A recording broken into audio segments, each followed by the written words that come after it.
apa.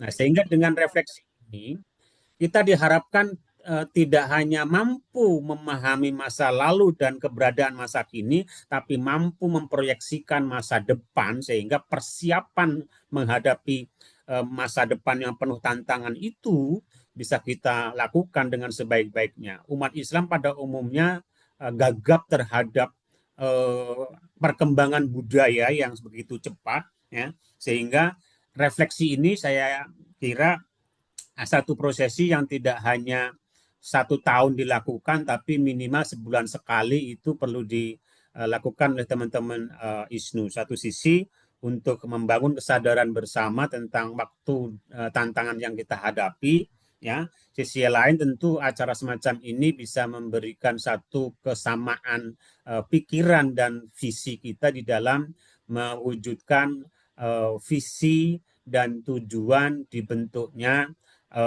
Ikatan Sarjana Nahdlatul Ulama ini. Oke, sahabat semuanya. Jadi dengan demikian refleksi ini memahami bersama apa yang telah kita lakukan masa kemarin.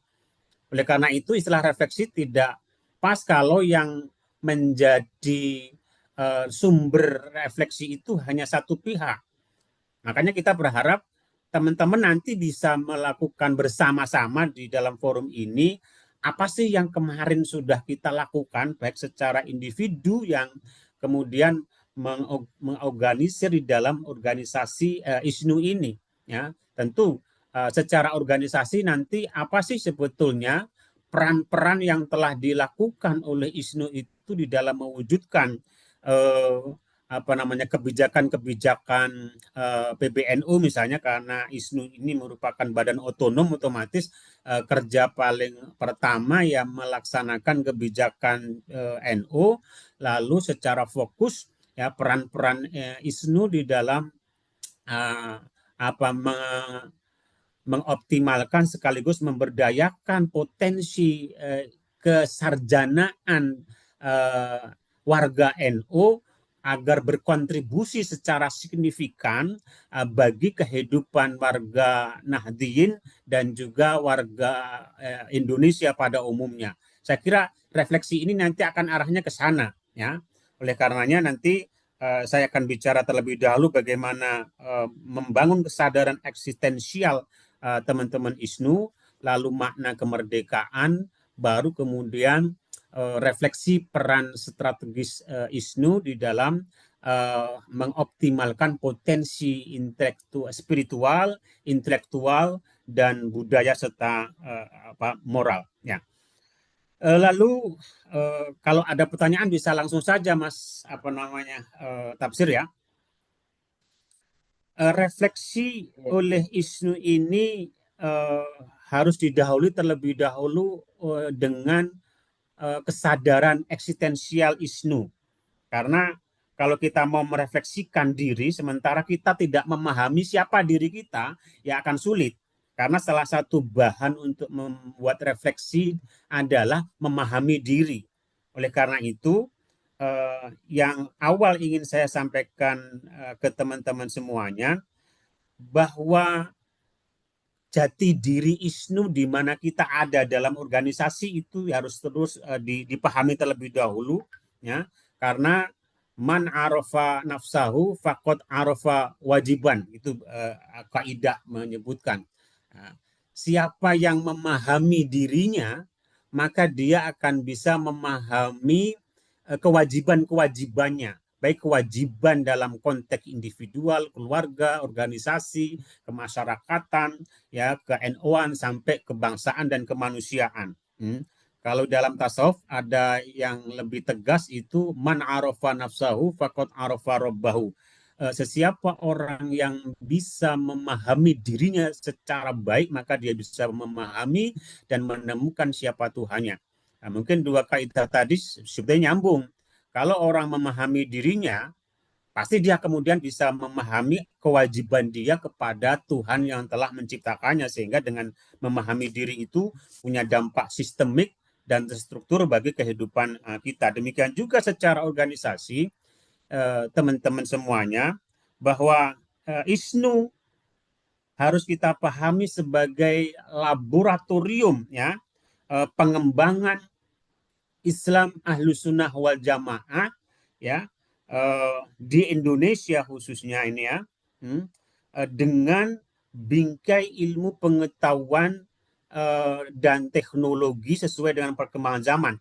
Ini kalau saya padatkan demikian, bahwa ISNU itu laboratorium yang di sana sangat menentukan bagaimana perkembangan sosial budaya, ekonomi politik di kalangan Nahdliyin ya.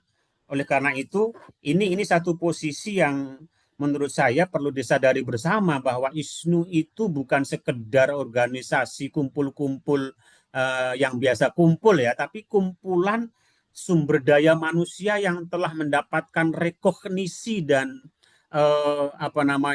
rekognisi sekaligus formalisasi bahwa ia memiliki satu kemampuan akademik keilmuan yang sekaligus mengandung power untuk melakukan perubahan. Sekali lagi nih, bahwa ISNU adalah tempat berkumpulnya sumber daya yang sudah terrekognisi keilmuannya sekaligus kemampuannya untuk melakukan sebuah perubahan. Kata kunci ini saya kira penting, bahwa ilmu yang dijadikan sebagai dasar perkumpulan ini, yaitu ilmu yang sudah distandarisasi melalui standar kesarjanaan, ya, ini sebetulnya mengandung maksud bahwa keilmuan teman-teman sarjana ini adalah sesuatu power yang harus kita berdayakan, kita sadari, kita berdayakan untuk perubahan. Nah ini dia.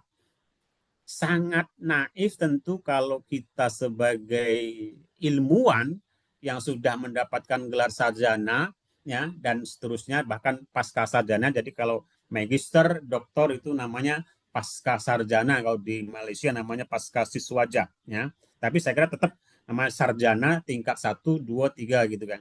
Jadi di dalam kesadaran kita ini sebetulnya mengandung power. Power apa? Ada power of love. Jadi dalam kesadaran kita ini ada power of love. Power itu apa namanya? Kekuatan cinta. Jadi orang yang memiliki ilmu bisa disebut ilmu yang benar kalau ilmu itu bisa mengantarkan kepada cinta. Cinta kepada siapa? Saya kira ini nanti dilihat dengan program Kementerian Agama kurikulum cinta, Mas Nasruddin ya. Bahwa ilmu yang benar itu pasti akan melahirkan cinta yang benar juga. Karena ilmu yang benar akan mengantarkan kepada pemahaman hakikat. Ya, orang yang memahami hakikat pasti dia akan mencintai apa yang secara substansial ontologis merupakan sebuah hakikat. Kalau orang itu dia mencintai sesuatu yang memang layak dicintai, pasti dia bahagia. Jadi kalau orang mencintai sesuatu yang memang tidak layak dicintai hanya karena nafsu, pasti endingnya ya unhappy ending. Di sini saya kira persoalan cinta memang harus ada bahasanya tersendiri. Tapi ilmu yang benar memiliki kekuatan cinta. Orang yang ilmunya benar pasti bisa mencintai secara proporsional, ya kan? Yang kedua, di dalam kesarjanaan kita itu ada power of change. Ini yang penting. Perubahan di mana gerak-gerik hidup kita setiap hari, setiap saat itu dihadapkan kepada perubahan yang demikian cepat, apalagi di era digital ini. Kalau kita tidak memiliki ilmu untuk melakukan perubahan, pasti kita akan tergilas. Pasti akan tergilas. Oleh karena itu, ISNU ini kumpulan orang-orang yang memiliki kesadaran tinggi akan cinta, akan hakikat cinta, dan sekaligus memiliki power tadi. Yang oleh karenanya menurut saya teman-teman ISNU ini memiliki tanggung jawab multidimensional. Menurut saya ada 4 tanggung jawab teman-teman ISNU. Pertama, tanggung jawab yang bersifat keumatan, tanggung jawab keulamaan maksud saya, bahwa sarjana itu kan sama dengan ilmuwan bahasa Indonesia. sarjana itu sama dengan ulama. Dan ulama adalah warasatul anbiya. Ya, oleh karena itu kesarjanaan kita itu sebetulnya merupakan estafeta eh, apa namanya misi kenabian yang harus terus berjalan sampai yaumul kiamat. Ya, nabi secara pribadi sudah meninggal, tapi kenabian atau an-nubuwah itu harus terus berjalan sampai yaumul kiamah. Itulah makanya tugasnya ada pada kesarjanaan kita yang disebut dengan bahasa agamanya sebagai ulama, al ulama warasatul anbiya. Kalau kita menyadari bahwa tanggung jawab sarjana ISNU adalah keulamaan, maka kemudian tanggung jawab kita sebagaimana dalam surah Ali Imran 110, kuntum khaira ummatin ukhrijat linnas, itu kan ya, ta'muruna bil ma'ruf wa tanhauna 'anil munkar wa tu'minuna billah.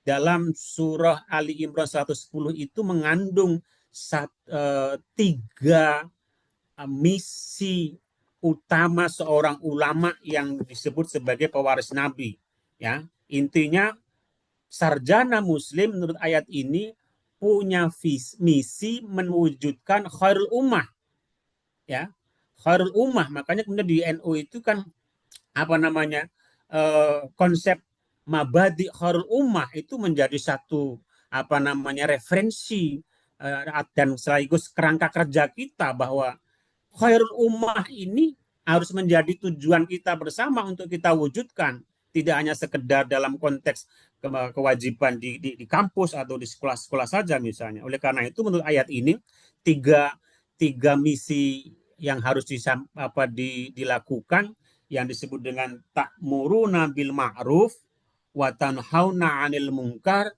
wa tu'minuna billah. Ta'muruna bil ma'ruf ini bahasa Kunto Wijoyo itu sebagai humanisasi, kemudian mencegah dari kemungkaran, ya, wa tanhauna 'anil munkar ini disebut dengan istilah liberasi. Liberasi itu membebaskan manusia dari hal-hal yang membuat dia sengsara. Dalam bahasa agama membebaskan manusia, menghindarkan manusia dari perbuatan mungkar dan dosa. Nah, ini bahasa ilmiahnya sebenarnya liberasi, meliberalkan, membebaskan segala bentuk yang membuat manusia warga itu menderita. Baru waktu minuna billah itu bahasa akademiknya melakukan transendensi atau melakukan spiritualisasi kehidupan dunia agar warga yang ada di dunia ini tidak lupa kehidupan yang lebih abadi yaitu di akhirat. Kembali bahwa itu baru tanggung jawab keulamaan ISNU, ya. Yang kedua, menurut saya tanggung jawab yang tadi saya sebut dengan istilah multidimensional, ya, itu tanggung jawab teman-teman sahabat-sahabat ISNU sebagai abdun, bahwa kesadaran kita sebagai abdun yang Al-Quran lagi-lagi memberikan satu peringatan, wa ma khalaqtul jinna wal insa illa liya'budun. Siapapun kita itu harus sadar bahwa kita ini miliknya Allah, ciptaan Allah, hambanya Allah, ya. Kesadaran ini saya kira sangat penting sekali karena akan menjadi pengendali perilaku kita. Kalau orang sudah sebagai Abdullah, saya yakin tidak akan berani terlalu apa namanya berbuat dosanya atau menyelewengnya dari agama, ya. Pikiran, perkataan, tindakan, saya kira kalau tidak disadari dirinya sebagai Abdullah, ya pasti akan terkendali untuk terus melakukan kebaikan-kebaikan Allah. Makanya kesarjanaan kita memiliki tanggung jawab bahwa kita sebagai abdun yang memiliki mas'uliyah di hadapan Allah dari setiap perilaku kita, setiap detik kehidupan kita ada mas'uliyah kita sebagai abdun. Sekaligus yang ketiga mas'uliyah ISNU itu adalah mas'uliyah yang hubungannya sebagai khalifah fil ard, ya, bahwa ISNU sebuah kumpulan SDM yang memiliki tanggung jawab untuk meneruskan peran khalifah fil ardi sebagaimana Allah jelaskan itu dalam Al-Baqarah ayat 30, ya inni ja'alun fil ardi khalifah, itu menarik kalau mau dikaji, ya, bahwa kenapa harus ada khalifah, karena di bumi ini dari dulu selalu ada pihak-pihak yang dalam Quran itu may yufsidu fiha wa yafsiku dima. May yufsidu fiha, orang-orang yang melakukan kerusakan alam, ya, kerusakan lingkungan, ya. Jadi ini relevan juga sekaligus nanti menjadi bahan refleksi sejauh mana ISNU bisa menghalau pihak-pihak yang melakukan destruktif terhadap lingkungannya, ya. Di Quran sudah disebutkan may yufsidu fiha wa yafsiku dima, dan juga menghalau, menghentikan tindakan-tindakan yang menyebabkan tumpah darah. Nah, ini sekaligus menjadi bahan.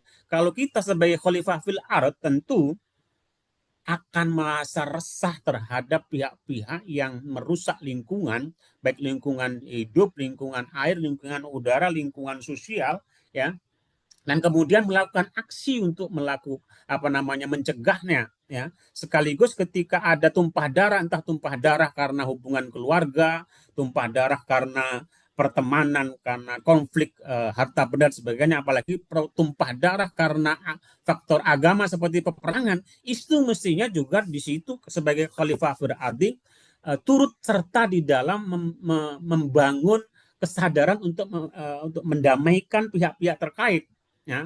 Misalnya ini sekarang kita dihadapkan pada perang Israel dan Palestina misalnya. Nah, ini juga bagian mas'uliyah kita sebagai khalifah fil ardi, itu mestinya harus main juga di situ. Bagaimana kesarjanaan kita mampu memahami konflik yang berdarah-darah itu, ya, yang kemudian bisa melakukan memberikan solusi bagi perdamaian yang bersifat abadi di dunia. Nah, itu yang tadi berapa? Yang ketiga. Yang keempat, mas'uliyah ISNU itu yang saya sebut bahwa ISNU sebagai apa bahasa think tank, think tanknya NU. Ini penting nih.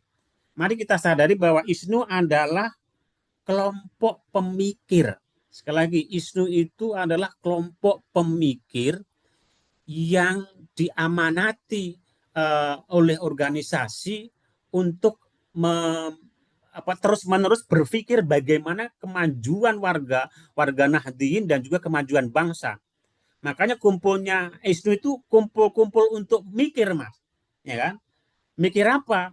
Memikirkan bagaimana kebudayaan kita misalnya supaya tetap kebudayaan yang beradab, politik kita politik yang santun misalnya, ya, pekerjaan-pekerjaan kita juga pekerjaan yang selalu mengindahkan nilai-nilai kemanusiaan. Dan berpikir ini dalam agama Islam sangat-sangat dihargai. Sampai-sampai Nabi itu pernah mengatakan tafakkaru sa'atin khairum min alfi nafilah. Tafakkaru sa'atin, berpikir sejenak. Jadi berpikir misalnya kita membahas tentang satu tema, topik itu kemudian berhubungan dengan kehidupan manusia, itu fadl keutamaannya menurut Kanjeng Nabi ini banyak dipakai oleh Al-Ghazali dalam Ihya Ulumuddin itu, khairum min alfi nafilah, lebih utama, lebih baik ganjarannya daripada sholat sunat 1000 rakaat. Nah, ini dia. Jadi Mas Tafsir, kalau kita nih kumpul-kumpul membahas satu tema, ya kan, itu keutamanya lebih banyak daripada sholat sunat 1000 rakaat. Nah, jadi makanya ibadahnya ISNU itu mikir, ya kan. Jadi misalnya kita kumpul di kafe itu mikir, ya caranya supaya umat Islam khususnya NU ini bisa berkontribusi membuat perubahan kepada kebudayaan yang beradab, membuat anak-anak itu tidak terjebak kepada budaya-budaya instan misalnya. Jadi tidak hanya sekedar ngopi-ngopi, monggo kita ngopi-ngopi ya. Kalau ini ngopinya ngopi digital ya. Nanti lain kali kalau kita jumpa itu ya ngopi monggo, ngafe monggo, tapi ada sesuatu pikiran yang sedang kita obrolkan, ya, sehingga kumpulnya ISNU itu melahirkan satu pemikiran kepada kebaikan yang lebih baik lagi. Ya. Jadi sekali lagi tanggung jawab teman-teman sahabat ISNU itu adalah sebagai think tank atau apa namanya lembaga pemikir ya, yang menentukan baik buruknya organisasi. Bahasa saya lagi sebetulnya ISNU itu boleh diistilahkan Imadul Nahdiyah. Imad itu artinya apa? Soko gurune NO. Jadi baik buruknya NO sebetulnya ada dalam pemikirannya. Sebagaimana baik buruknya manusia ada pada otaknya.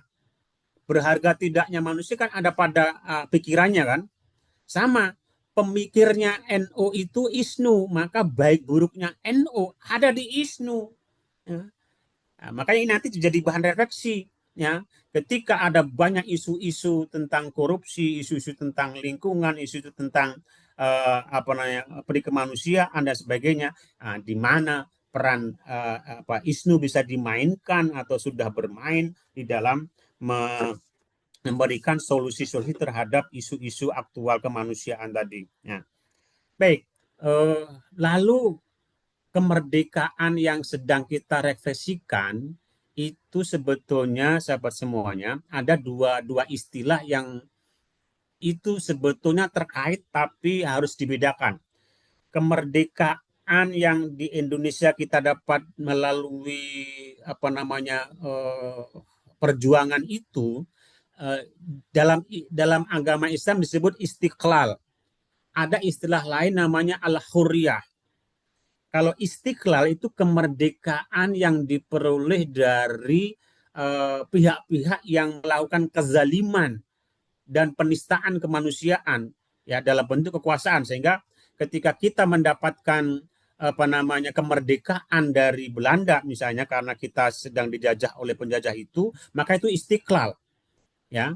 Tetapi ada satu kemerdekaan yang secara substansial, dari istiqlal itu kemerdekaan secara administrasi sebetulnya. Sehingga kita lepas dari kungkungan administratif negara lain atau pihak lain sehingga bisa mengatur sendiri. Nah, setelah kita ada istiqlal, kemerdekaan sebagai istiqlal, maka harus ada kemerdekaan sebagai al-hurriyah.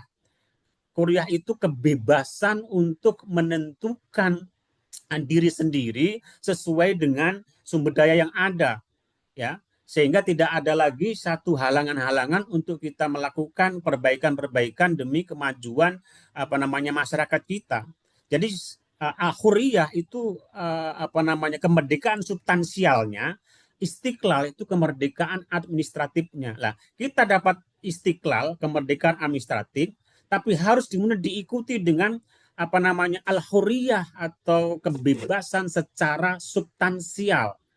Nah, di sini yang perlu kita pahami bersama. Jangan puas dengan istiqlalnya, ya kan?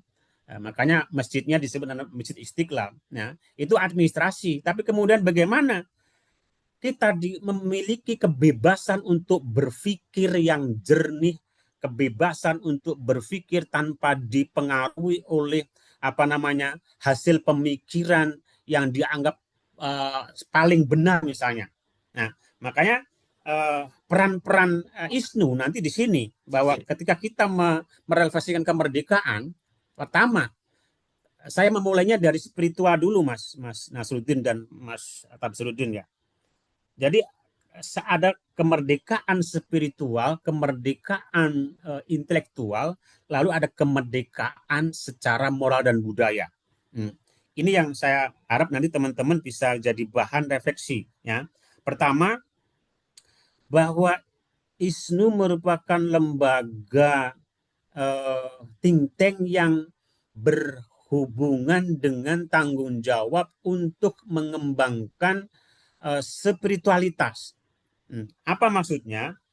Bahwa peran ISNU ya itu membangun Islam ala madhabi ahlu sunnah wa jamaah yang berdimensi tiga kan, dimensi spiritualitas itu wilayah keimanan ya kan, lalu nanti ada dimensi intelektualitas dan dimensi moralnya. Nah, dan dimensi spiritual ini artinya teman-teman ISNU sudahkah memiliki satu program untuk turut serta di dalam mengembangkan kegiatan-kegiatan spiritualitas yang bisa mendorong umat ini memiliki kesadaran ilahiyah yang kokoh dan kuat. Ya, ini penting. Jadi NU itu dibangun atas spiritualitasnya. Maka spiritualitas NU itu menjadi satu ruhnya NU ada di spiritualitasnya, dan spiritualitas itu dikembangkan melalui lembaga yang namanya Toriko. Nah, kira-kira apakah teman-teman bisa melihat peran ISNU di dalam turut serta memelihara, mengamalkan, mengamankan tradisi spiritualitas yang sudah terlembaga dalam dunia torekot itu. Nah, monggo, kalau di tingkat Jatman itu kan dulu dari ISNU kan, ya Mas Justin. Nah, itu personalnya, tapi bagaimana peran-peran di dalam kehidupan sehari-hari itu teman-teman ISNU itu juga terlibat, bahwa peran ISNU itu membangun spiritualitas yang kokoh dengan madhab yang Ahlussunnah wal Jamaah, sehingga tidak terbelenggu oleh keyakinan-keyakinan yang tidak aswaja, keyakinan-keyakinan teologis spiritual yang itu membelenggu umat masyarakat Jawa misalnya, itu terlalu banyak. Ya, contoh ke teman-teman, ya, munculnya praktek perdukunan, pengasian, pengelarisan, yang itu kebanyakan melalui praktek-praktek black magic, atau yang semu-semu itu. Nah, ISNU saya kira harus memerdekakan umat dari belenggu keyakinan spiritual yang tidak berdasar akidah Ahlussunnah wal Jamaah. Jadi secara spiritual selamatkan keimanan akidah umat NU dari keyakinan yang membelenggu dalam bentuk tadi ketergantungan kepada perdukunan, pengasian, jaran goyang, apalagi Mas Tafsir. Ini kewajiban kita untuk memerdekakan umat, ya kan? Lalu secara praktis tadi, sejauh mana teman-teman ISNU bisa terlibat di dalam kegiatan-kegiatan tarikah, ya? Tidak sekedar seremonial saja, tapi betul-betul kegiatan yang mampu membentengi umat dari akidah yang sesat, dan juga yang penting lagi, mampu melepaskan ketergantungan. Jadi merdeka itu kan berarti melepas ketergantungan kan? Melepas ketergantungan warga NU dari belenggu-belenggu black magic, perdukunan, dan praktek-praktek yang menyesatkan itu. Ya. Yang kedua, setelah spiritualitasnya itu mapan dengan kegiatan-kegiatan yang sudah rutin dilakukan, maka kemudian intelektualitas yang harus dikembangkan. Maksud saya gini, kemerdekaan intelektual itu mengandung maksud pertama, teman-teman ISNU memiliki kemampuan untuk berpikir yang rasional, ya kan, dan tidak terbelenggu oleh apa yang disebut dengan the cave of trust. Kalau ini bahasa Plato, nih bahasa filsafat. Jadi kebenaran ilmiah intelektual rasional itu bisa tertutupi oleh beberapa perilaku. Contoh apa saja? Satu, perilaku seperti orang di dalam gua yang nggak pernah keluar dari gua, yang menganggap di gua lah yang paling benar, yang paling realitas, yang paling hakiki, ya. Sehingga orang tidak mampu berpikir rasional kalau satu, memiliki fanatisme berlebihan terhadap apapun juga. Yang kedua, memiliki bacaan itu saja, tidak mau membuka bacaan yang lain. Kedua, memiliki pengalaman yang dianggap pengalaman is the best teacher, ya, pengalamannya dianggap sebagai sebuah kebenaran. Itu perlu kita singkirkan kalau kita mau berpikir rasional ilmiah, ya. Jadi ada kemampuan untuk berpikir rasional tanpa belenggu-belenggu yang tadi menghambat kebenaran intelektual. Yang kedua, ISNU saya kira perlu mampu mampu membuat pemikiran-pemikiran yang orisinal Islam Indonesia. Punten, kita ini kan dibanjiri oleh pemikiran-pemikiran impor, baik dari Timur Tengah maupun Barat. Ini dia yang perlu kita, bukannya saya anti Barat, anti Timur Tengah, enggak. Kita hidup di Indonesia, maka harus ada pemikiran-pemikiran orisinil berbasis budaya Indonesia, ya, sehingga mampu membaca masalah-masalah secara komprehensif dan lalu memberikan solusi juga secara sistemik. Kalau kita membaca Indonesia, membaca Jawa dengan teorinya Timur Tengah, teorinya Barat, sekali lagi itu berarti pemikiran kita dijajah oleh Barat dan Timur Tengah. Sekali lagi, merdeka dalam intelektual berarti memiliki kemerdekaan untuk tidak bergantung dalam membaca realitas dengan kacamata Barat, dengan kacamata Timur Tengah atau dari kacamata yang lainnya. Muslim Indonesia harus memiliki kemampuan untuk berpikir yang orisinal berbasis kepada realitas real di Indonesia cabang Pekalongan. Kira begitu, ya. Ini penting. Tidak mungkin kita bisa maju kalau kita selalu menggunakan pikiran-pikiran impor. Ya kan? Sebagus apapun hasil pemikiran, kalau itu dari luar, itu basicnya adalah sistem budaya mereka. Ya. Kita nggak anti bahwa teman-teman bisa kuliah di Timur Tengah, bisa di Eropa dan sebagainya. Tapi ketika ke Indonesia, kita berpijak dengan realitas Indonesia cabang Pekalongan, sehingga teorinya juga harus teori yang sesuai dengan lingkup budaya lingkungan kita. Jadi kegagalan kita di dalam berkontribusi bagi penyelesaian masalah karena kita seringnya membaca realitas Pekalongan dengan kacamata Amerika, dengan kacamata Mesir, dengan kacamata Palestina. Sampai kapanpun itu tidak akan memberikan solusi yang tepat karena cara membacanya sudah menggunakan kacamata yang kurang tepat. Ya. Saya kira ini bagian dari intelektualisme ISNU yang perlu diperhatikan dan dikembangkan lebih lanjut supaya kita mampu berpikir yang kritis, ya, konstruktif dan inovatif dan solutif futuristik. Ya. Terakhir bahwa tanggung jawab kita yang perlu kita refleksikan sebagai kelompok think tanknya NU di ISNU ini adalah bagaimana membangun tata nilai moral yang sesuai dengan nilai-nilai Ahlussunnah wal Jamaah. Punten, teman-teman bisa melihat bahwa hari ini budaya kita sangat dibanjiri oleh tata nilai liberal Barat, Westerns, ya kan? Oleh karenanya perlu ini kita sekali lagi juga terjajah oleh budaya. Sekali hari ini kita terjajah oleh tata nilai yang absurd, tata nilai yang tidak lagi mengindahkan norma-norma agama, ya. Jadi ini penjajahan menurut saya, penjajahan budaya, penjajahan tata nilai. Dulu kalau lelaki datang main ke seorang perempuan sampai Isya aja langsung digrebek, Mas Tafsir, ya. Tapi hari ini, ya kan, hari ini begitu longgarnya tata nilai itu sehingga orang tua merasa bangga kalau anaknya digowo wong lanang rong minggu rabali malah bangga. Ini kan luar biasa perubahan tata nilai. Kembali ISNU memiliki mas'uliyah untuk membangun tata nilai yang sesuai dengan ajaran-ajaran Ahlussunnah wal Jamaah yang mengedepankan prinsip al-muhafadzah ala qadhinis sholeh wal ahdu bi jadidil aslah. Ya, ini penting. Kalau tata nilainya ini sudah absurd, maka budayanya pun juga tidak terkendali. Punten, budaya kita cenderung liberal, tak terkendali, ya kan? Isinya nafsi-nafsi dan ini berbahaya bagi perkembangan sosial politik ekonomi.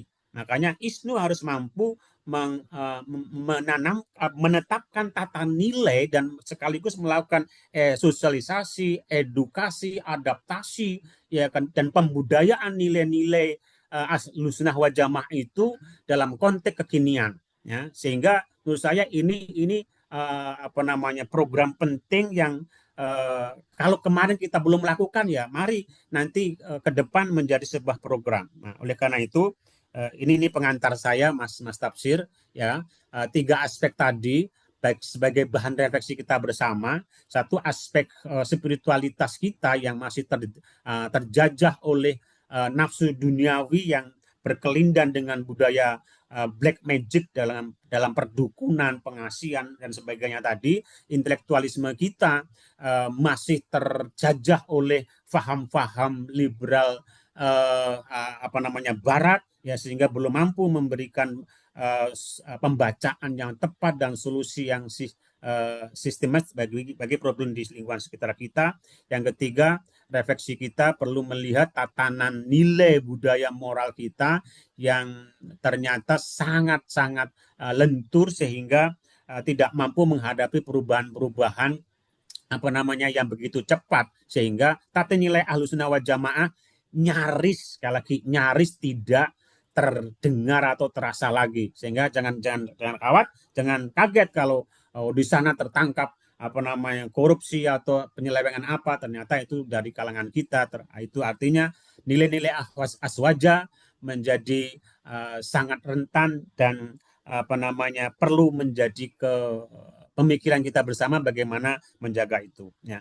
Sementara ini dulu Mas Tafsir, ya. Saya berharap teman-teman bisa bersama-sama merefleksikan ini sebagai sebuah fenomena yang menjadi tanggung jawab kita, dan sekaligus yang penting setelah kita melakukan refleksi evaluasi ada proyeksi ke depan. What must we do? Apa yang harus kita lakukan agar kesarjanaan kita ini berkontribusi signifikan bagi perubahan Islam dan Indonesia serta kemanusiaan. Makatan Mas Tafsir nyumagaakan teman-teman untuk bisa berdiskusi bersama.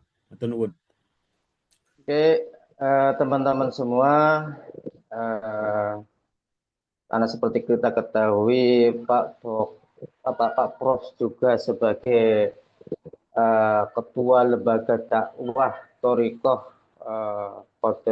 Qadiriyah Naksabandia Provinsi Jawa Tengah. Jadi pembahasannya ya sesuai dengan tema pada malam hari ini, ya, yaitu tentang ketasawufan, tentang ketorikohan, ya, dan virus intelektual kita sebagai orang-orang ISNU ataupun para sarjana-sarjana NU. Monggo teman-teman, apabila ada yang mau ditanyakan, saya persilahkan.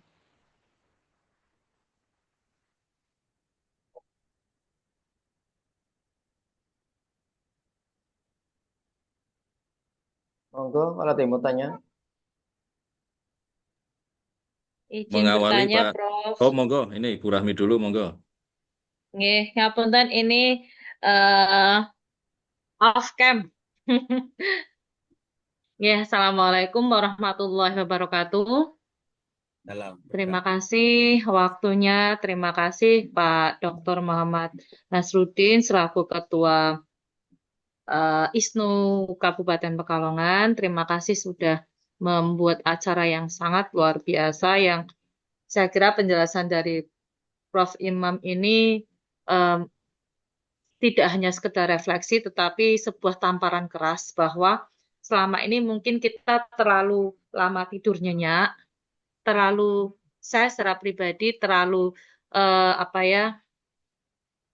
belum menyadari ternyata sebenarnya selama ini intelektualitas kita, spiritualitas kita itu masih terkungkung dari sebuah ego-ego yang sebenarnya itu membuat kita untuk sulit berkembang. Nah, dari penjelasan Prof. Imam tadi sangat luar biasa, kemudian menyadarkan, oh berarti selama ini tidak benar hal-hal seperti itu. Yang ingin saya tanyakan pada Prof. Imam bahwa bagaimana kita bisa menjaga kebebasan intelektualitas kita, kebebasan spiritualitas kita dengan tetap dengan tetap bisa mempertahankan, dengan tetap tidak terkungkung dengan yang namanya batas-batas yang akhirnya itu menjadikan kita sebenarnya belum merdeka gitu. Mekaten Prof. Matur nuwun sangat. Assalamualaikum warahmatullahi wabarakatuh.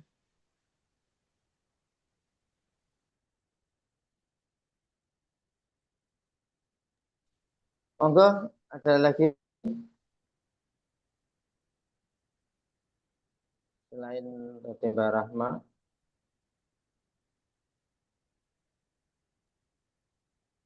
Mungkin saya nganu Pak Tafsir. Iya, monggo.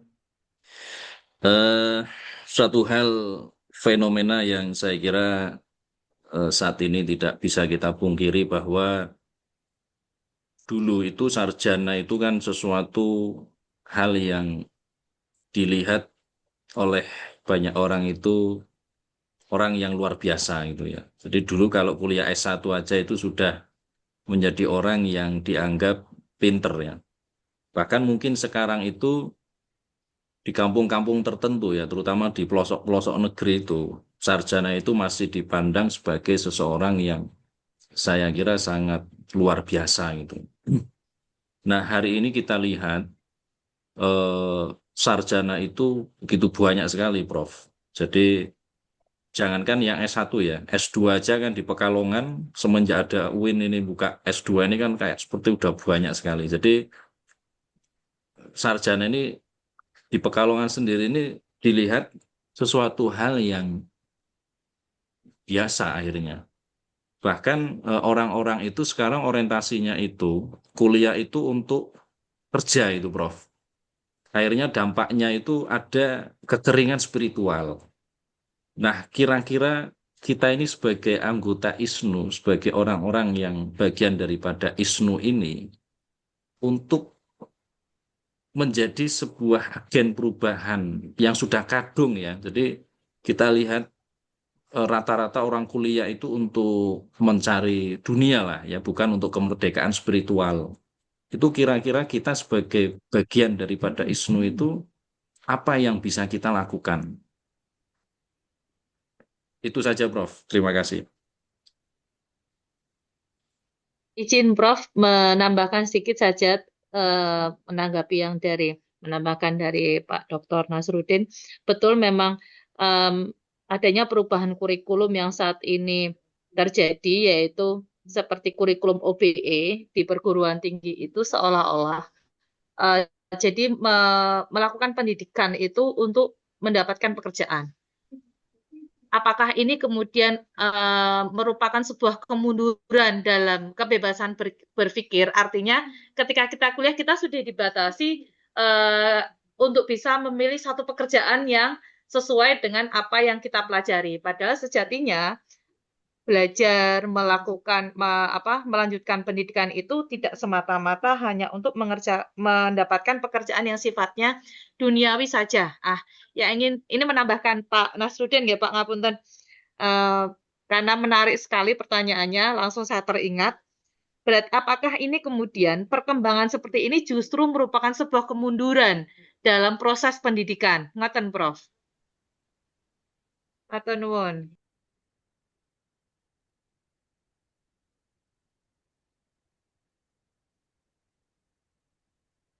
Langsung dijawab atau nunggu satu pertanyaan lagi Pak Prof? Oke, boleh. Oke, tadi dari Mbak Rahma, yaitu menyampaikan bahwa intelektualitas kita itu masih terkungkung. Bagaimana cara menjaga kebebasan intelektualitas dan spiritualitas kita? Kemudian disambung oleh teman kita, Dr. Nasruddin, banyaknya orang yang menganggap bahwa ketika seseorang kuliah, seseorang belajar sampai tingkat sarjana, itu mindsetnya untuk mencari pekerjaan. Nah, disambung dengan tadi oleh Mbak Rahma bahwa apakah itu sebuah kemunduran dalam berpikir atau memang kewajaran? Gitu. Monggo Pak Prof. Oke, terima kasih. Pertama terkait dengan bagaimana agar kita ini bisa menjaga kemerdekaan intelektual, spiritual, dan moral gitu ya. Dalam Islam sebetulnya sudah sangat jelas bahwa update ilmu itu harus kita lakukan sampai akhir hayat. Jadi kenapa ada istilah utlubul ilma minal mahdi ila lahdi? Carilah ilmu dari buayan emak sampai kita nanti meninggal. Itu artinya apa? Dalam setiap peristiwa kehidupan itu harus kita pahami dengan ilmu. Jadi walaupun teman-teman ini sudah S2, sudah S3 sekalipun, update ilmu itu masih merupakan keniscayaan. Ya, karena kesarjanaan kita itu kan aspeknya kan sangat-sangat sektoral. Sementara kehidupan kita itu kan sangat-sangat kompleks, ya kan?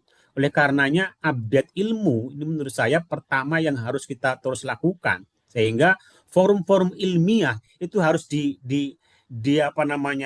dibuat, dan ini saya kira menjadi mas'uliyah ISNU kan. Coba dicek itu dalam tanggung jawab ISNU itu oleh NU diantaranya supaya ISNU itu membentuk halakoh-halakoh ilmiah, forum-forum ilmiah ya yang bisa mengembangkan ilmu-ilmu yang berhubungan dengan kehidupan kita. Ya. Kalau ilmu itu terus bertambah, otomatis amalnya mestinya kan bertambah kan begitu. Jadi kenapa amal kita ini tidak stagnan? Karena ilmunya juga stagnan, tidak mau update, ya, sehingga menjadi kudet kan, kurang update, ya kan? Orang itu kalau sudah kurang update itu kan, ya, otomatis akan tertinggal dan mudah mengalami sakralisasi terhadap pemikiran dan ilmu yang telah dia miliki, seakan-akan ya ilmu yang benar itu ya yang dia miliki saja karena kurang update tadi, ya. Dan itu termasuk kungkungan atau penjajahan, sebetulnya penjajahan yang berasal dari dirinya sendiri, apa menganggap ilmu yang dia miliki selama ini sebagai sebuah kebenaran mutlak yang lain salah, ya, dan akan berlaku secara umum, ya. Ini penjajahan intelektual kita dan juga penjajahan spiritual. Kalau ilmu spiritual kita juga ilmu yang kita dapat saat kita di madrasah, sementara kita ini sudah menjadi orang yang dewasa, ya kita terjajah oleh spiritualitas pada masa lalu, ya, tidak diupdate keilmuannya, ya. Jadi ini pertama dan utama, Mbak Rahmi dan teman-teman semuanya, agar kita tidak terkukung, ya open your mind, ya kan, bukalah wawasanmu tentang apa saja, ya, termasuk khususnya dalam konteks keislaman berhadapan dengan dunia digital ini. Nah, yang kedua tadi, bangunlah satu perkumpulan-perkumpulan yang memiliki frekuensi yang sama di dalam mengembangkan intelektualitas dan spiritualitas kita yang sesuai dengan ajaran Aswaja. Ini artinya apa? Pentingnya kita membuat atau membuat milieu atau lingkungan pergaulan yang satu frekuensi, satu misi, sehingga ketika kita kumpul itu sing diomong kayak yo hal-hal yang penting yang diomongkan itu, bagaimana kita bisa mengembangkan keisnuan itu berkontribusi secara signifikan bagi perubahan-perubahan sosial misalnya gitu, ya. Jadi yang kedua, Mbak Rahmi, harus memiliki pertemanan, koneksi, networking yang mendukung, ya. Bagaimanapun juga manusia itu ibnu zaman, bukan abu zaman. Ibnu zaman itu anak zaman. Anak zaman itu artinya dia mudah sekali dipengaruhi oleh lingkungan. Kalau kita tidak memiliki lingkungan yang sama-sama aswaja, ya nanti lama-lama aswajanya juga tergerus kan, Mas Tafsir kan. Ya, saya kira itu, ya. Yang ketiga, saya kira kalau ada sesuatu yang mengancam tata nilai kita, ya mari kita melakukan advokasi bersama, ya. Jangan diam saja. Sekali lagi, ISNU itu kelompok SDM yang memiliki kemampuan dari berbagai bidang, sehingga ketika ada satu tantangan di hadapan kita, ya mari kita melakukan advokasi atau memberikan satu perlindungan agar paham-paham yang tidak sesuai dengan aswaja itu bisa kita anulir sedemikian rupa, ya. Yang kedua, pertanyaan dari Mas Nasruddin bahwa era sekarang ini di mana materialisme, pragmatisme itu begitu menjajah kita, bahasa saya, ya. Jadi materialisme itu penjajah ideologi bagi umat Islam, karena materialisme itu kan memahami yang paling penting dalam hidup ini adalah materi. Tanpa materi maka dia tidak akan bisa hidup dengan dan bahagia. Sementara ideologi kita, ideologi Islam itu bukan pada materi tapi ada imateri, bahwa sesuatu yang berharga, yang sangat penting, yang bisa mendatangkan kebahagiaan kita, itu adalah Tuhan yang sifatnya gaib, imateri, rohani, spiritual. Nah, di sini kalau paradigma sainsnya itu tidak bisa melampaui materialisme, maka dia terkungkung pada materialisme ini, ya. Dan ketika ini sudah menjadi tata nilai budaya global, ini sesuatu yang sangat-sangat berat untuk dilakukan perubahannya. Tapi inilah faktanya, sehingga kawan-kawan masyarakat kita lebih menghargai hal-hal yang sifatnya materialis dan pragmatis, bukan pada sesuatu yang sifatnya kepada spiritual rohani. Nah, oleh karena itu paradigma keilmuan, nah ini sekali lagi menurut saya, paradigma keilmuan yang dikembangkan di lembaga pendidikan itu yang harus direview menurut saya. Kalau punya lembaga tapi pemilik lembaganya itu paradigmanya paradigma materialistik, pasti akan komersial lembaganya. Walaupun namanya madrasah, walaupun namanya pondok, tapi kalau paradigma keilmuan itu dikuasai atau dijajah oleh materialisme, kapitalisme, maka dia akan melakukan komersialisasi jasa pendidikan, sehingga pendidikan hanya bertujuan untuk mendapatkan laba atau keuntungan. Dan inilah yang sebetulnya sudah dikhawatirkan oleh banyak tokoh, ya kan? Banyak buku-buku, nanti teman-teman bisa lihat The End of Education misalnya, ya, berakhirnya pendidikan. Jadi ketika komersialisasi lembaga pendidikan itu menjangkiti, maka sebetulnya education itu telah berakhir, karena edukasi yang benar kepada manusia itu mengedukasi potensi-potensi secara proporsional. Manusia punya potensi ruh, punya potensi akal, punya potensi fisik. Kedua, semuanya harus diberdayakan untuk bisa menjadi manusia yang otentik. Hari ini kita ini diarahkan menjadi manusia komersial, manusia pasar, manusia materialistik, manusia yang robot, sehingga paradigma ini akan mengantarkan manusia menjadi manusia palsu, manusia yang tidak mampu menghadapi kenyataan yang begitu kompleks, sehingga memunculkan manipulasi di berbagai bidang kehidupan kita. Jadi bahasa tasawufnya, manusia-manusia palsulah yang dilahirkan oleh lembaga-lembaga pendidikan yang tidak memiliki paradigma keilmuan yang sifatnya teistik, antroposentrik, ya. Mungkin nanti Mbak Rami bisa itu mengembangkan lebih lanjut bahwa paradigma keilmuan sangat-sangat menentukan layanan edukasi atau pendidikan yang selama ini berjalan. Maka saya berharap teman-teman ISNU ini mampu membaca paradigma keilmuan yang selama ini mencengkram kita itu apa saja, dan apa yang sebetulnya sudah kita miliki yang kemudian harus kita mantapkan dan kemudian kita sosialisasikan kepada teman-teman kita, agar paradigma keilmuan Islam yang sifatnya komprehensif, ya, integratif, itu bisa merubah ke perilaku di dalam dunia pendidikan yang berwawasan materialistik tadi. Harapannya tentu kalau paradigmanya berubah, akhirnya perilakunya juga bisa berubah. Dan inilah tantangan kita, pekerjaan kita, ya. Karena education, ini sering saya kalau yang namanya education itu harus bisa merubah, ya. Education itu kan perilakunya kan teaching kan, teaching is to change kan, itu prinsipnya.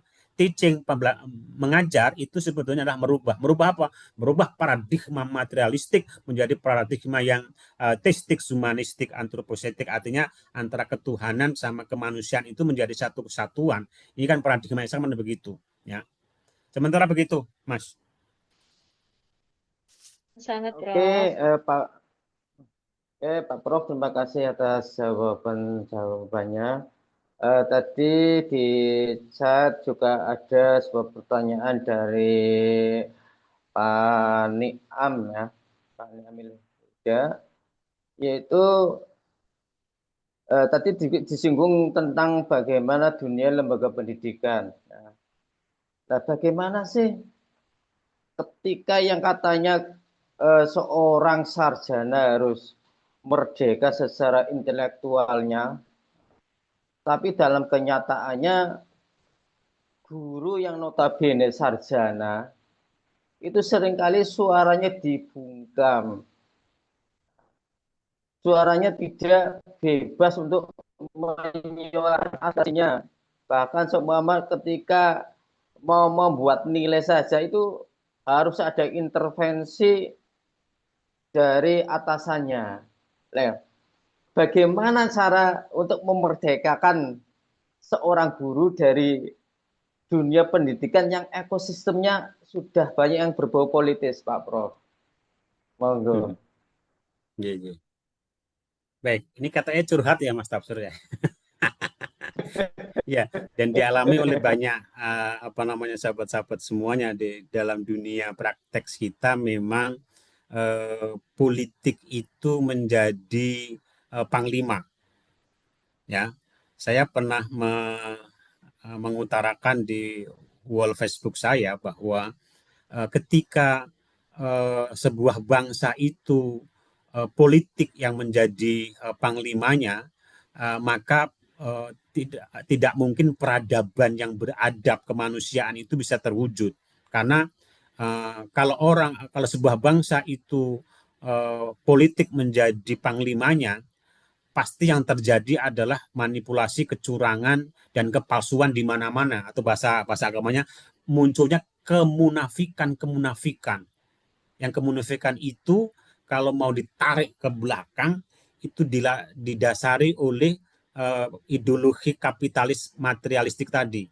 Ya, jadi kalau orang berani mempertaruhkan jati dirinya dengan dunia politik yang serba, sebenarnya politik itu awal mulanya tidak jahat, tapi faktanya politik itu digunakan untuk kepentingan-kepentingan yang sifatnya materialistik dan jangka pendek gitu loh. Ya, makanya disinilah perlunya tadi yang kedua tadi saya sampaikan, membangun paradigma keilmuan yang apa namanya kuat, ya, yang komprehensif, yang mengintegrasikan antara paradigma materialistik kapitalistik dengan paradigma apa namanya religius metafisik, ya kan, yang agar supaya bangsa kita ini tidak lagi dikuasai oleh aspek politik, tapi dikuasai oleh peradaban ilmu. Jadi, punten, peradaban kita bangsa ini peradaban politik, dan itu pada akhirnya nanti akan melahirkan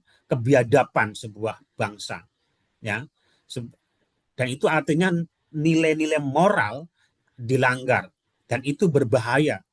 Diingatkan oleh apa namanya ulama-ulama dulu bahwa innamal umamu akhlaquma bagat fa inhum dapat akhlaquhum dahabu. Sesungguhnya sebuah bangsa itu akan jaya dan terus berjaya selama dia mengugemi atau mengimplementasikan nilai-nilai moral yang beradab.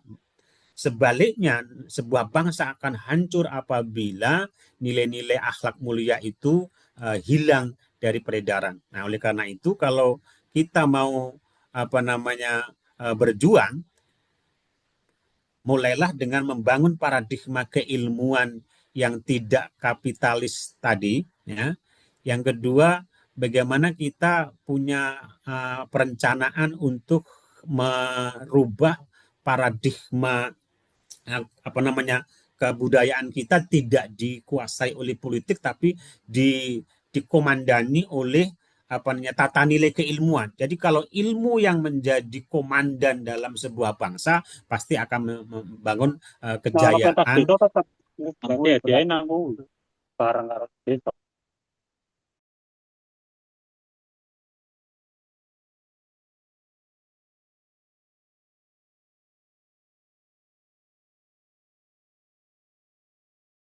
Suaranya nggak terdengar, Prof. Oh, jadi tertutup ya? Saya nggak tahu bisa tertutup. Halo? Sudah jelas, Prof. Sampun, sampun Oke, terdengar, nih, Prof. nih. Jadi inilah fakta yang harus kita baca. Sekali lagi bukan kita untuk tunduk kepada satu tata nilai pragmatisme tadi. Kita baca bersama sebetulnya apa sih yang menjadi akar masalah sehingga pimpinan-pimpinan di lembaga kita ini sampai begitu mengorbankan tata nilai kejujuran, tata nilai persahabatan, tata nilai keikhlasan dan sebagainya itu ya. Sehingga membelenggu guru-guru untuk apa namanya berpendapat saja takut apa namanya dengan pimpinannya dan sebagainya ya. Dan inilah fakta, makanya akar masalahnya kita lihat dan kemudian mari kita tawarkan sebuah paradigma keilmuan yang bisa diterima oleh para pengambil kebijakan, karena setiap kurikulum yang di kebijakan-kebijakan pemerintah di bidang pendidikan itu kan pasti ada landasan-landasannya. Bagaimana membuat landasan politik itu tidak menjadi panglima, tapi landasan keilmuan atau yang berbasis kepada kebaikan dan kemanusiaan itu yang menjadi nahkoda. Sekali lagi ini PR, kalau ISNU itu punya kesulitan, maka ISNU akan memiliki power untuk melakukan perubahan. Jadi inilah yang harus kita jadikan sebagai bahan untuk perubahan. Jadi kalau memang itu tidak bagus, kan mestinya dirubah. Maka ISNU SDM yang kaya dengan kekuatan untuk merubah, kalau mau pasti SDM ini bisa merubahnya. Makanya perlunya kumpul-kumpul, sering kumpul-kumpul, membangun kesamaan visi tadi saya sampaikan, yang kemudian membangun kesamaan dan komunikasi untuk melakukan aksi-aksi perubahan yang signifikan dan saling terkait satu sama yang lainnya. Ya. Oleh karena itu juga ISNU perlu berbagi peran. Kalau dengan demikian, kalau ada teman-teman ISNU ada di guru, ada sebagian yang jadi kepala sekolah, ada juga yang sebagian misalnya di legislatif, eksekutif, sebagainya. Nah ini yang perlu kemudian kita ngopi bareng untuk bisa membaca keadaan bagaimana yang sebenarnya terjadi, dan kemudian bagaimana kita bisa melakukan perubahan-perubahan itu dengan sesuai dengan kondisi birokrasi kita. Kalau secara frontal tentu akan mahal kosnya ya. Sekali lagi kebersamaan, kesulitan dan kesadaran power of change yang dimiliki oleh sahabat-sahabat ISNU, saya kira ini yang perlu dioptimalkan bersama-sama. Mohon Mas Tafsir. Oke. Mungkin teman-teman yang lain bisa nambahin tuh Mas Tafsir. Ini ada senior-senior kita, nih kayaknya ada Bu Siti Komarian, saya lihat tuh. Ada Tadi Mas Darul ada Muhtadin barang itu, mana?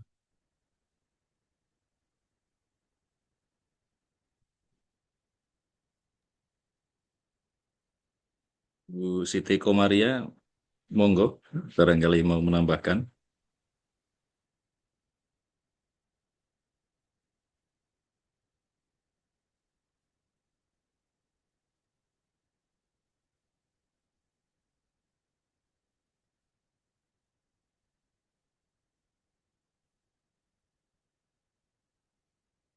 Buka udah nyambung belum? Oh, Sampun, Ibu. Sampun deh. Oke. Sampun, Bu. Nggih. Assalamualaikum warahmatullahi wabarakatuh. Waalaikumsalam Pertama, warahmatullahi saya wabarakatuh. mengucapkan terima kasih kepada Profesor Haji Kanafi, pokoknya udahnya Hanafi ya, yang sudah berkenan mengisi, dan saya kira materinya sangat komprehensif, banyak hal yang saya ya baru mendengar, apalagi istilah-istilahnya kan istilah profesor ya, luar biasa. Beberapa nanti menjadi catatan kita ya, ISNU ya, untuk bisa kita bagaimana tadi musyawarahkan bertemu untuk kita bicarakan. Tadi berangkat dari muhasabah ya, kemudian ada beberapa persoalan yang dibicarakan. Saya akan memberikan gambaran juga untuk hal itu Pak Hanafi dan teman-teman ya. Jadi NU ini jasanya sudah besar kalau kita melihat apa istilahnya sejarah masa lalunya ya kepada NKRI. Organisasi yang berani mengatakan NKRI harga mati kan orang NU. Ya. Itu bukan slogan tapi sesuatu yang punya dasar untuk mempertahankannya. Karena sesungguhnya yang ini belum kita miliki dan jarang kita sosialisasikan adalah dalam kehidupan bernegara kita itu harusnya taat kepada aturan. Karena laisal birru an tuwallu wujuhakum, akhirnya itu kan wal mufuna bi ahdihim idza ahadu. Dan aufu bil uqud. Orang ketangkap KPK ya dituduh korupsi segala macam itu sebenarnya persoalannya ada di karena melanggar hukum gitu. Nah, kita juga nggak pernah memikirkan untuk apa istilahnya membangun khilafah karena kita sudah NKRI Pancasila. Karena itu NU 100 tahun di Jawa Timur yang menegaskan bahwa kita menolak khilafah itu adalah satu kesimpulan yang luar biasa bahwa dalam perjalanan bangsa selama ini NU tetap konsisten. Yang saat itu para intelektual diam-diam juga ikut bicara soal khilafah gitu ya.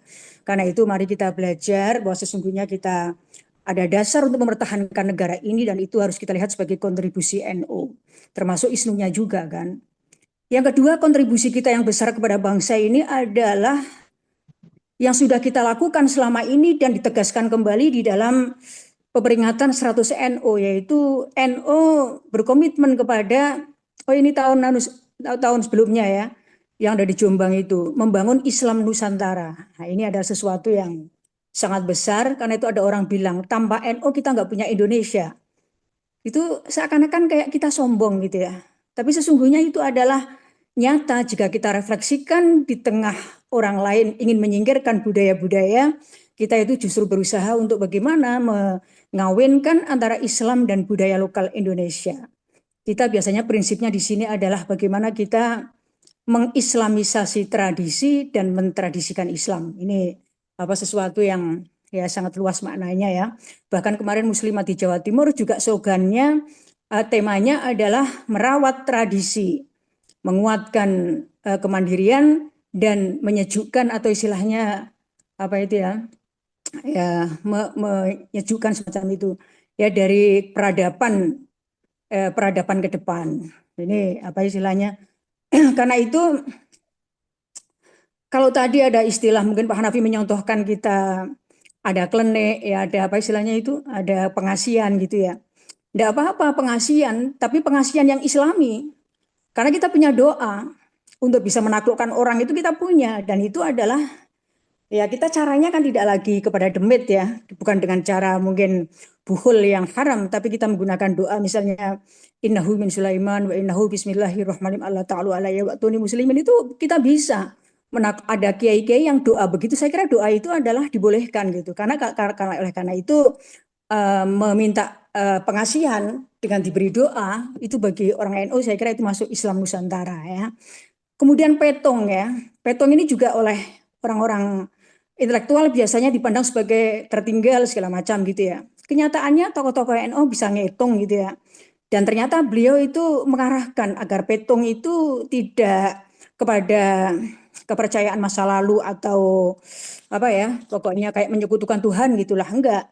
Justru itu adalah dijadikan sebagai sarana untuk bisa bagaimana mewujudkan hadis qudsi ana inda dzanni abdi bi. Kalau kita itu dengan perhitungan itu bisa yakin atau bukan yakin ya sebagai sebuah ikhtiar kita nikah harinya Jumat ya biar misalnya ya bagus ya. Itu adalah ikhtiar. Nah itu adalah ya kalau kamu persangkaannya dengan Tuhan bagus ya bagus kalau enggak ya enggak. Ini jadi kita di sini akan ada istilahnya di dalam islamisasi tradisi itu ada yang namanya reinterpretasi tradisi yang tadinya itu menjadi uruf fasid bagaimana bisa menjadi uruf soheh di mana uruf itu bukan suatu kewajiban tapi sebuah pilihan sehingga orang-orang bisa memilih. Ini saya kira kontribusi NU di dalam masalah keindonesiaan sehingga warna Indonesia itu tidak hilang gitu. Yang ini berbeda dengan Muhammadiyah yang lebih menekan kepada purifikasi, di mana adat-adat itu tidak terpertahankan ya. Karena itu apa yang ada di budaya Indonesia itu di tangan NU menjadi Islami. Ini yang harus kita apa istilahnya intelektual bisa memahaminya. Yang ini adalah yang mengembangkan justru dari kalangan pesantren, bukan dari kalangan ya kampus gitu ya. Kampus mendukungnya biasanya. Berikutnya berkaitan dengan tadi hal mengenai peran ISNU ya, atau orang sekolah ya nantilah itu. Jadi kalau dalam agama itu kan manusia itu nggak perlu menjadi intelektual semua gitu ya. Karena ada yang menjadi agnia, ada yang menjadi umaro, ada yang menjadi ulama gitu. Dan bahkan ada menjadi fukoro. Kita itu punya sejumlah tradisi yang sekarang sedang berusaha dipertahankan atau dipelihara. Yang ini kalau kita tidak bisa memaknainya secara baik, mempertahankan itu sepertinya terpaksa gitu. Kalau dalam teori antropologi ada apa sih penyebaran suatu tradisi itu akan dapat disebarkan dan dipertahankan jika kita itu mampu melakukan pemaknaan baru atas tradisi yang sudah ada sebelumnya. Jadi tugas kita para intelektual adalah melakukan pemaknaan baru atas tradisi NU yang sudah dilakukan, yang sebenarnya selama ini mungkin tujuannya itu bukan semanfaat yang sekarang ini ada. Misalnya membaca berjanji, mungkin dulunya adalah digunakan untuk mengganti soal moco ya, kayak macapatan gitu ya. Mungkin di tempatnya Pak Tafsiruddin ini. Ini Tafsiruddin yang di Doro ya. Nah, ini alumni lama yang yang kan fenomenal, mungkin Bu. fenomenal ya. Dulu mau misalnya berjanji di bak itu mungkin kan apa pengganti dari macapatan ya kayak dalang tunggal gitulah. Lah kalau kita itu membaca berjanji 70 tahun begitu terus ya namanya kita tidak bisa mempertahankan tradisi dalam konteks sekarang ini. Harusnya ya kita memulai berjanji itu dimaknai ketika membaca itu kita kenalkan dari bait ke bait isinya apa. Wong sekarang terjemahan banyak gitu ya. Kita tidak lagi sebagai buta masyarakat, bukan buta huruf lagi. Nah, ini yang kita kurang mengembangkan. Kemudian kayak misalnya apa itu tahlilan ya. Tahlilan itu kita kan seakan-akan hanya berdebat soal doa. Nah, ini harus kita maknai yang baru bahwa ternyata sekarang itu kita kan masuk zaman yang sangat individualistik. Bagaimana tahlil ini kita jadikan sebagai sarana apa istilahnya itu komunikasi masyarakat ya. Kalau kita lihat sekarang kan Siskampleng mati, gitu. Masjid tidak berfungsi lagi untuk selain sholat dan mungkin ngaji anak-anak lah. Tidak lagi ada istilah tidur di surau atau kita lelekan di masjid gitu. Kita kalau jalan ke Jawa Barat, masjid jam 10 tutup semua, nanti jam 3 baru buka. Ini adalah kemunduran.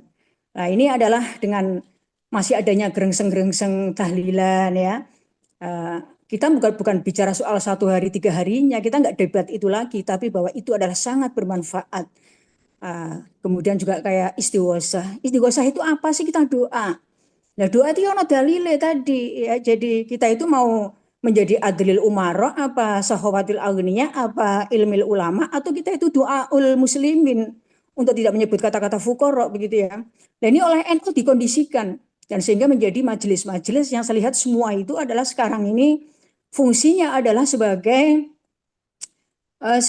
apa ini kayak pendidikan informal gitu. NU menjadikan ini sebagai kata Pak Said itu sebagai infrastruktur NU yang jangan dibuang. Ya, kita maknai untuk konteks baru bagaimana ini menjadi sesuatu yang bernilai aktual. Jangan mewarisi sesuatu tradisi dengan nilai lama, tapi warisilah tradisi dengan pemaknaan baru. Demikian pula istilah Ahlus Sunnah wal Jamaah ya. Sekarang ini orang mengatakan aswaja dan banyak ya. Kita dulu selalu didoktrin yang aswaja itu hanya NU. Kalau di kampung masih begitu. Ya, kalau saya kira sekarang kita nggak bisa lagi karena orang lain mengatakan aswaja dan kita baru saja Habib Lutfi juga punya jatma yang aswaja. Ya, sekarang itu yang kita sosialisasikan adalah aswaja inda Nahdlatul Ulama. Ini yang harus kita apa istilahnya ya kita sosialisasikan lah. Dan aswaja inda Nahdlatul Ulama itu bercirikan tawasud ya. Tawasud itu ya kita nggak terlalu ekstrim tekstualis lah. Demikian pula kita nggak terlalu apa istilahnya sekuler atau apa istilahnya liberal begitu ya. Walaupun kalau kita perdebatan intelektual mau negara sekuler apa enggak masalah juga. Teman-teman saya yang tinggal di Amerika juga mereka masih tetap bisa menjalankan agama Islam ya, sehingga bukan, dan banyak teori yang istilahnya kita nggak bisa membicarakan soal negara itu mau religius apa istilahnya sekuler itu ya nggak selalu kesimpulannya itu negatif dan positif ya, karena orang juga bilang di barat ada Islam, ada Islam, di timur ada Muslim. Nah, ini kan hal-hal yang kadang-kadang untuk kita bicara barat yang mana? Kalau barat itu nyatanya bisa mengeluarkan ilmu, mereka temuan-temuan juga dari sana, kita kan sebenarnya malu dengan apa yang disebut dengan budaya barat gitu ya. Nah, dalam hal ini Gus Dur dulu pernah mengatakan NO ke depan itu mau dihotomi dengan budaya dunia atau kita itu inklusif ya. Gus Dur menyarankan kita inklusif lewat Islam aswaja ala Nahdlatul Ulama, di mana di situ prinsipnya adalah al-muhafadzatu ala qadimi sholeh wal ahdu bil jadidil aslah ya.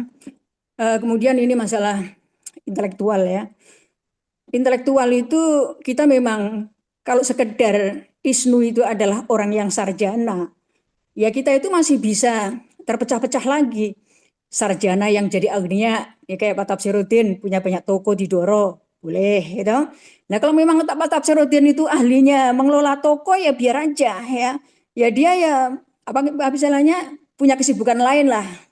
Di kampung di toko-toko kita juga banyak lulusan UIN yang jadi agnia. Ya silahkan, tapi agnia yang sahwah gitu ya. Kemudian ada lagi dari Isnu yang jadi Umaro. Ya nggak masalah, dia adalah ahli di bidang birokrasi. Lah tinggal kita evaluasi orang-orang yang sudah sarjana dan mereka menjadi agnia atau menjadi apa istilahnya ini Umaro itu selama ini tampilannya kayak apa? Karena mereka adalah dapat dikatakan etalasenya umat Islam, atau kalau kita adalah mana yang kader-kader NU, seperti apa tampilannya, itulah yang harus kita evaluasi bersama. Kalau saya lihat yang ada di birokrasi, itu sebenarnya kasihan. Politisi yang duduknya di birokrat ya, yang duduknya di eksekutif itu kasihan. Karena yang dilakukan, yang mereka oleh kita disebut sebagai koruptor, itu mereka melakukannya itu nggak menyadari. Mereka melakukannya itu niatnya baik. Ya misalnya haji, ya kan pengen aweh karo wong-wong sing mungkin lunga haji angel, mbuh gurune, ya atau mbuh bolone, ya kader-kader NU yang dikasih. Saya kira Menteri Agama dalam mendistribusi ini adalah distribusinya kepada tokoh-tokoh NU, misalnya kalau itu misalnya begitu ya. Niatnya itu baik. Mereka yang mengambil uang dari mana juga niatnya baik. Baik apa? Baik karena nanti untuk bisa berpolitik lagi, bisa dibagi ke teman-temannya yang tadi sesama itu dalam rangka pemberdayaan teman-teman NU lah segala macam. Yang dilupakan adalah bahwa itu semua itu mereka lakukan dengan melanggar peraturan. Sementara selama ini kita itu sering merendahkan peraturan pemerintah, seakan peraturan pemerintah itu hanyalah bernuansa duniawi. Ini harus kita tekankan, mari teman-teman yang ada di ISNU yang berdekatan dengan teman-teman birokrat, itu kuatkan untuk bisa menjadi contoh aufu bil uqud ya wal mufu nabi ahdihim. Janji itu adalah bentuknya peraturan. Hei ini menteri, kamu punya tugas ini. Kamu menjalankan ini dengan peraturan seperti ini. Ya, saya terima peraturan ini. Jadi peraturan itu adalah harus didukung bersama. Kita harus sedih kalau ada tamu datang, tolong sih saya diberi kebijakan di TEP ini begini segala macam. Kita itu kadang-kadang desakannya itu begitu, sehingga di satu sisi didesak oleh warga Bolone Dewe, di sisi lain ada peraturan yang harus diamankan. Dalam hal ini peraturanlah yang harus dimenangkan. Kita harus berbudaya taat peraturan, karena taat peraturan bagian dari ini. Jika ini dilakukan maka insya Allah kita akan bisa mendukung ya. Artinya kita mendukung birokrat biar nggak salah. Kita selalu bilang tolong ya kamu sebagai birokrat taatilah peraturan, kami itu nomor 2. Artinya begini ya, kita jangan kalau punya teman di birokrat itu rasanya biar kita dapat banyak, biar kita dapat kue banyak. Kita bukan begitu. Ketika teman masuk ke birokrat berarti dia adalah seorang teman yang berkorban untuk ngurus orang banyak. Jadi saya melihat itu ya di situ ya, sehingga kemudian yang ada di agnia ya. Agnia kita nggak tahu, mari kita evaluasi kemana uang mereka didistribusikan.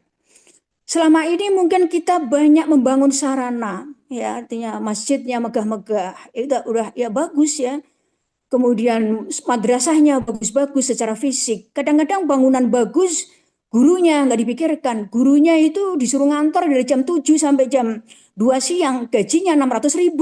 Bangunannya bagus-bagus. Ini adalah hal-hal yang butuh apa istilahnya, ya, pokoknya bagaimana ini yang namanya apa istilahnya bantuan-bantuan sekolah itu hendaklah bukan hanya kepada bangunan tapi kepada mungkin guru, bahkan mungkin ya pokoknya yang berkaitan dengan ya kesejahteraan langsung. Bangunannya bagus, kiri kanannya orang miskin banyak sekali. Ini hal-hal yang apa distribusi ini kemana? Karena selama ini ya saya nggak tahu juga ya. Cuman kadang-kadang kelihatannya kok masih banyak orang yang nggak mampu gitu ya di sekitar ya orang yang kalau dibagi itu duitnya sangat banyak. Ya.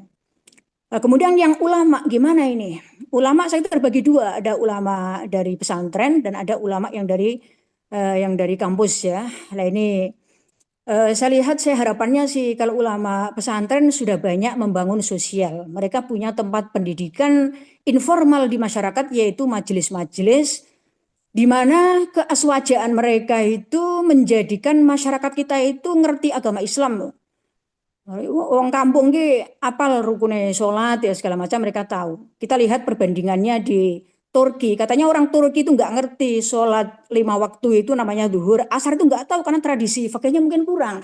Ulama kita itu punya kemampuan itu. Mereka mensosialisasikan ngaji dari masjid ke masjid. Nah terus kita itu intelektual kampus itu mau ambil segmentasi yang mana? Ya kita saya lihat ini ada perkembangan yang baik ya, banyak mendiskusikan isu-isu sosial gitu, ya terus berdiskusi sehingga kita kan ya apa istilahnya saling belajar lah, nggak ada yang apa yang semuanya lebih ya, pokoknya semua apa istilahnya saling ya mengasah kan kita kan prinsipnya ngasah, asih dan asuh tadi ya, cinta itu berarti kan asih ya asuh ya, kemudian ya mengasah itu saya kira kita prinsipnya itu ya tua itu bisa kalah ya, saya itu juga kalah dengan yang muda dalam masalah-masalah info-info baru, dalam masalah teknologi bisa ketinggalan. Artinya kita saling merasa ada kurang dan dengan ini menjadi majelis. Kita itu sebenarnya kan pasokannya itu adalah para birokrat dan politisi. Ya, artinya birokrat lah terutama karena menjadi hakim, menjadi pegawai KUA, menjadi pegawai-pegawai pemerintah, kita itu memasok mereka. Dan belajar agama itu memang bisa terjebak yang tadi Pak Profesor Hanafi bilang bisa hanya intelektual dok. Ini belajar dari negara barat, mereka itu adalah mengajarkan Islam hanya ruang intelektual, tetapi spiritualnya nggak diasuh. Sementara Torekoh itu bukan sesuatu yang berbeda. Torekoh yang ala Nahdlatul Ulama, Torekoh Al-Mu'tabaroh, karena Torekoh itu macam-macam. Saya mendengarkan apa istilahnya TikTok itu Masya Allah ya, orang yang merasa berspiritual itu ada yang sampai nggak percaya neraka surga itu nanti ba'dal apa istilahnya pokoknya ada kiamat itu nggak percaya mereka apa istilahnya ya percaya sekarang di dunia ini gitu ya, bahkan dari Muslim sendiri ya yang beragama Islam saya lihat di mana, karena itu NU membentengi dari yang model begitu. Kita adalah di dalam tasawufnya itu siapa itu Pak Hanafi yang tahu, Pak Al-Ghazali atau siapa gitu ya, ketika bertemu antara syariah dan itu maka ya teks-teks syariah itu dipertahankan sehingga kita tidak kebablasan di dalam karena inti dari Torekoh Mu'tabaroh ala Nahdlatul Ulama adalah intinya itu adalah memperkuat syariah, tapi jangan syariah yang dipisahkan dari akhlak. Lah kita itu melihat selama ini sepertinya hukum kita itu dipisahkan dari akhlak ya. Akhlak kita itu seakan-akan hanya sekedar hubungan laki-laki perempuan. Akhlak itu ya luas lah, ya, pokoknya kondisi hati yang ini kurang tergarap bagi apa istilahnya anak didik atau mungkin diri kita sendiri. Ya, ini adalah apa istilahnya? Itu apa istilahnya jangan sampai ini adalah menjadi Islam itu sekedar apa istilahnya al-hadharah ya, tapi Islam itu ad-din wal hadharah ya alat membangun kebudayaan sekaligus dia adalah agama ya, yang di antara wadahnya Torekoh itu adalah sesungguhnya apa wadah seluruhnya bagi bersyariah yang kuat dan berakhlak yang baik, yang ini harus apa istilahnya terus di ya bersama kita yang mengajar lah untuk terus dilakukan. Adapun kenapa orang-orang sekarang bersekolah untuk kerjaan, kalau saya melihat tidak terlalu persoalan ya. Saya dulu sekolah juga mungkin niatnya sama, ya dari pegawai negeri. Cuman zaman itu kan nggak banyak sarjana sehingga mudah lah Ya, memang saya niat pegawai negeri enggak, tapi artinya mau sekolah waktu iki mungkin ya pengen jadi hakim, ya pengen jadi apa ya, iya bodoh ya. Ya, bedanya sekarang itu semakin gemerangsang karena lapangan pekerjaan formal itu semakin sempit, apalagi digantikan oleh robot. Dan saya pernah di rapat syariah, nggak tahu itu teman jengkel apa enggak. Kita ngurus mahasiswa itu nggak usah yang milih yang pinter-pinter saja. Tapi ya termasuk yang kurang pinter itu diurusi juga. Karena kepentingan ilmu Islam itu bukan hanya mengasah intelektual. Mungkin mereka yang intelektualnya rendah, hatinya bagus sehingga harus diolah. Karena kalau kita hanya mengejar formal, saya itu pernah menyaksikan tahun 92 ketika saya di Kanada.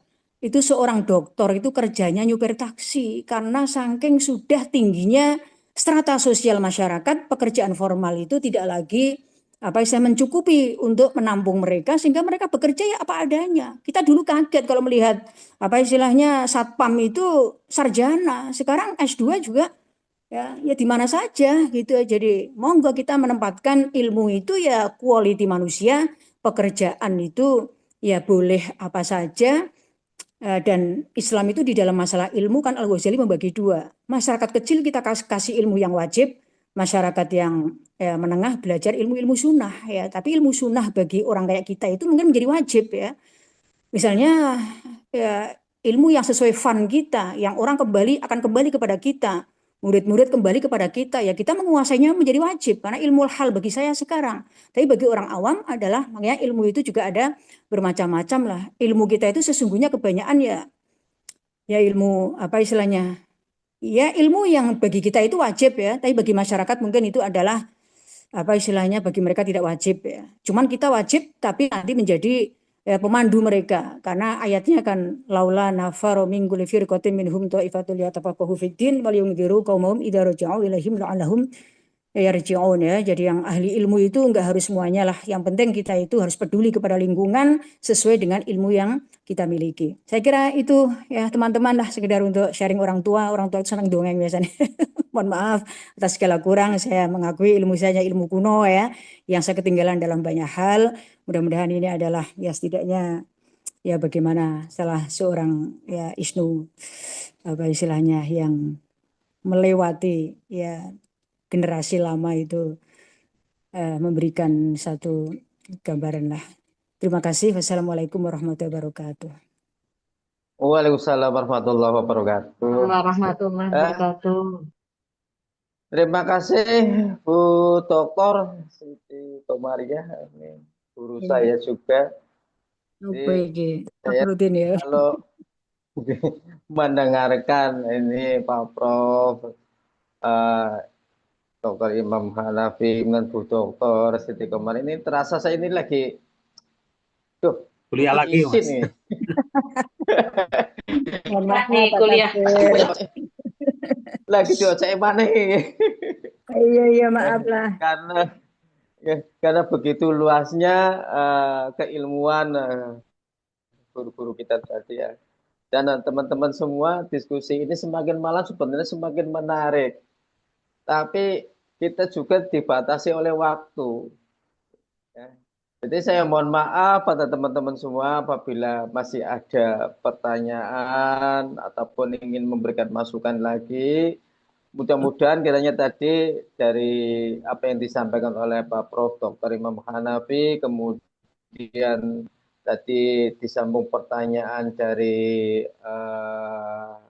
Bu Dr. Rahma, ya, Rahma Lekasari, kemudian Pak Dr. Muhammad Nasruddin, kemudian tadi dilengkapi oleh salah satu penasehat PC ISNU Kabupaten Pekalongan, ya, salah satu itu Bu Dr. Siti Komaria. Mudah-mudahan diskusi tema ISNU dan kemerdekaan intelektual spiritual ini mudah-mudahan memberikan banyak manfaat bagi kita. Untuk sebelum nanti dilanjut penyerahan sertifikat secara simbolis, monggo Pak Profesor Dr. Haji Imam Hanafi MAG untuk memberikan closing statement-nya. Monggo Pak. Betul, Mas Tafsir, sahabat-sahabat semuanya, sebagai refleksi 80 tahun kemerdekaan kita pada malam hari ini, bahwa kemerdekaan yang kita peroleh sebetulnya baru kemerdekaan administratif. Maka kemudian kemerdekaan secara substantif yang intinya adalah membangun dan memberdayakan potensi-potensi kemanusiaan, potensi alam, ini menjadi PR yang harus terus dilakukan. Kita sebagai komunitas sarjana di lingkungan Nahdlatul Ulama punya mas'uliyah yang strategis untuk pertama melakukan pembacaan terhadap realitas dengan metode-metode dan cara pandang baru sehingga bisa memahami realitas masa kini secara komprehensif yang kemudian bisa memproyeksikan masa depan dengan cara yang komprehensif pula sehingga kita tidak gagap menghadapi perubahan-perubahan yang sangat cepat itu.